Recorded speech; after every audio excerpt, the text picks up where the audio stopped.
अब दो शब्द हैं, एक श्रमिक, एक श्रमण।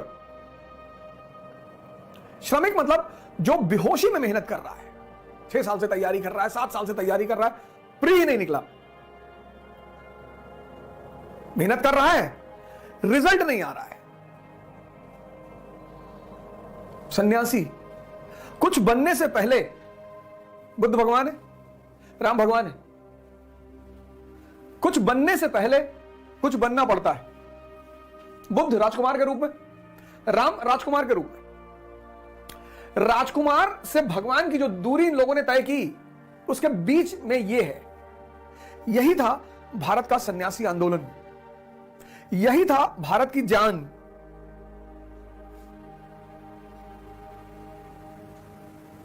अब ये बुद्ध एस्पिरेंट के रूप में, यहां आईएएस के रूप में, लेकिन इन दोनों के बीच में यह कड़ी है त्याग की, तपस्या की, साधना की, ध्यान की, प्राणायाम की।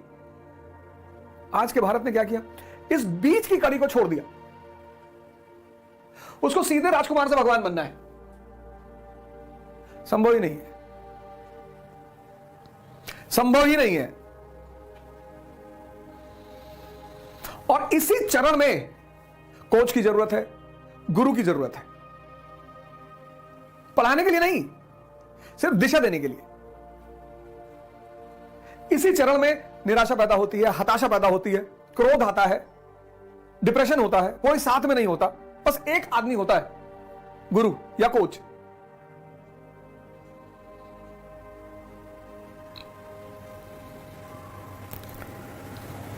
इस फोटो पर विचार करिएगा।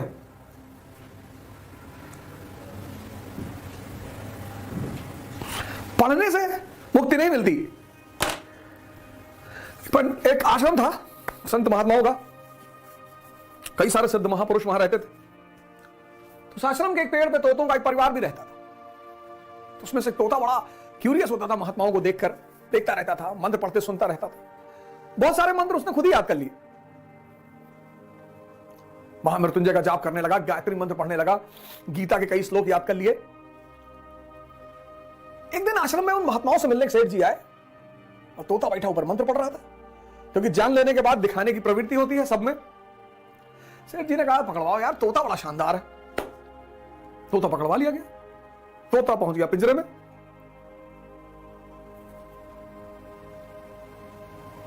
ज्ञान भारी पड़ गया। राज्य के राजा का जन्मदिन था। जगत सेठ ने सोचा कि यार इतना प्यारा तोता मंत्र पढ़ता है, श्लोक पढ़ता है, इससे बढ़िया गिफ्ट क्या। उन्होंने तोता को ले आके दे दिया राजा को। राजा ने तोता को सोने के पिंजरे में रख दिया। ज्ञान अगर सही दिशा में ना हो तो बंधन बन जाए, कारावास, दर्द। तो एक बार राजा ने भागवत कथा पढ़ाई। तो पंडित जी आए, भागवत कथा पढ़े। और भागवत कथा होने के बाद जब कथा का अंत हो तो कहे हरि बोले मुक्ति होए, ज्ञान मिले मुक्ति होए। और जैसे पंडित जी बोले हरि बोले मुक्ति होए, ज्ञान मिले मुक्ति होए, तोता पकड़ ले, कहे पंडित जी झूठ बोल रहे हैं। पंडित जी को बहुत बुरा लगा कि यार ये सबके सामने कह रहा पंडित जी झूठ बोल रहे हैं। फिर दूसरे दिन पंडित जी आए, फिर उसने कहा पंडित जी झूठ बोल रहे हैं।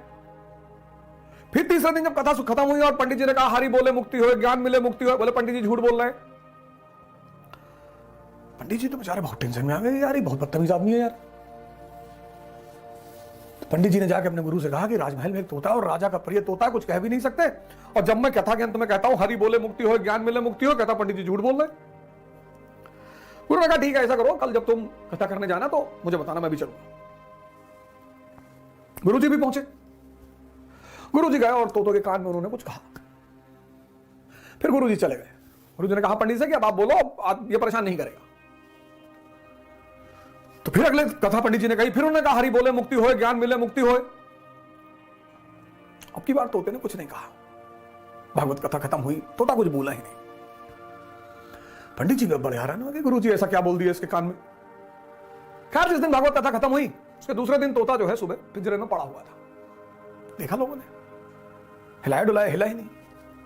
लोगों को लगा मर गया।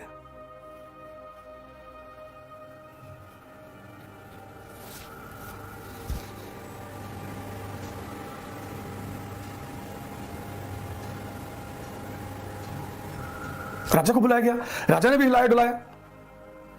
तो राजा ने कहा भैया से ले आके बाहर छोड़ा। जैसे ही बाहर छोड़ा वो उड़ के पेड़ पे पहुंच गया।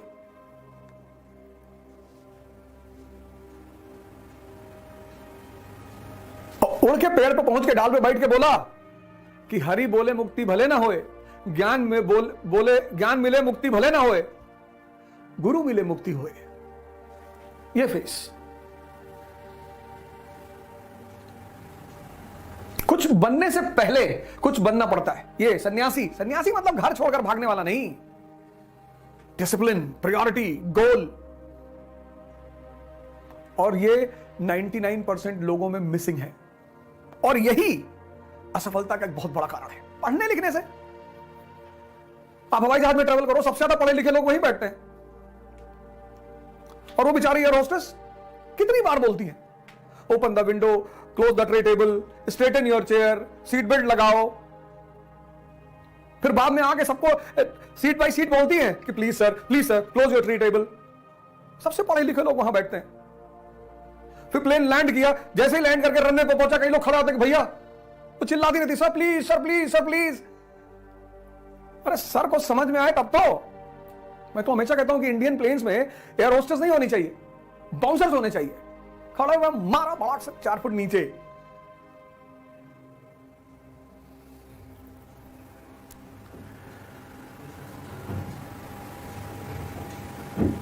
तो इस धारा को फिर से जिंदा करना है। आप इस दौर से गुजर रहे हो, लेकिन आपको डायरेक्शन नहीं मिल रही, अप्रोच नहीं मिल रही।